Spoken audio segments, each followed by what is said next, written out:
ನಿನ್ನಾಸೆಯ ನೋಟದ ಕಥೆಯೇನು ಸೆರೆ ನೀರದ ಯೌವನ ಜತೆಯೇನು ನಿನ್ನಾಸೆಯ ನೋಟದ ಕಥೆಯೇನು ಸೆರೆ ನೀರದ ಯೌವನ ಜತೆಯೇನು ಬೆಳದಿಂಗಳ ಹುಣ್ಣಿಮೆ ಮಾತೇನು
ರಾಡುವ ದೋಣಿ ನೀನಾದೆ ನೀ ನೋಡುವ ನೋಟಕ್ಕೆ ಕಣ್ಣಾದೆ ಅದು ತೋರಿದ ಊರಿಗೆ ಸಾಗಿ ಹೋಗುವೆ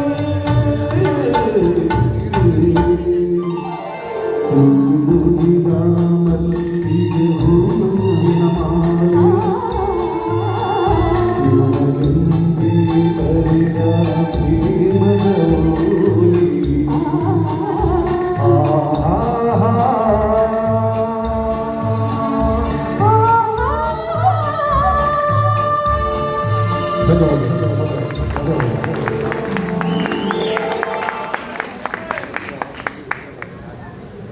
ಸ್ನೇಹಿತರೆ, ಈ ಒಂದು ಗೀತೆಯ ಮೂಲ ಗಾಯನ ನಮ್ಮ ಪಿ ಶ್ರೀನಿವಾಸ್ ಸರ್ ಹಾಗೆ ಪಿ ಸುಶೀಲಾ ಅಮ್ಮ ಅವರು ಹಾಗೆ ಎಲ್ಲೋ ಯಾವುದೋ ಲೋಕಕ್ಕೆ ಕಳೆದೋಗಿರೋಂತಹ ಒಂದು ಭಾವನೆಯನ್ನು ಮೂಡಿಸಿದ್ದಾರೆ. ಅವರಿಬ್ಬರಿಗೂ ಕೂಡ ಆ ಲೆಜೆಂಡರಿ ಸಿಂಗರ್ಸ್ಗೆ ಒಂದು ಜೋರಾದ ಚಪ್ಪಾಳೆಯನ್ನು ನೀಡೋಣ. Thank you so much sir ಇಬ್ಬರಿಗೂ ಕೂಡ. ಹಾಗೆ ಮುಂದಿನ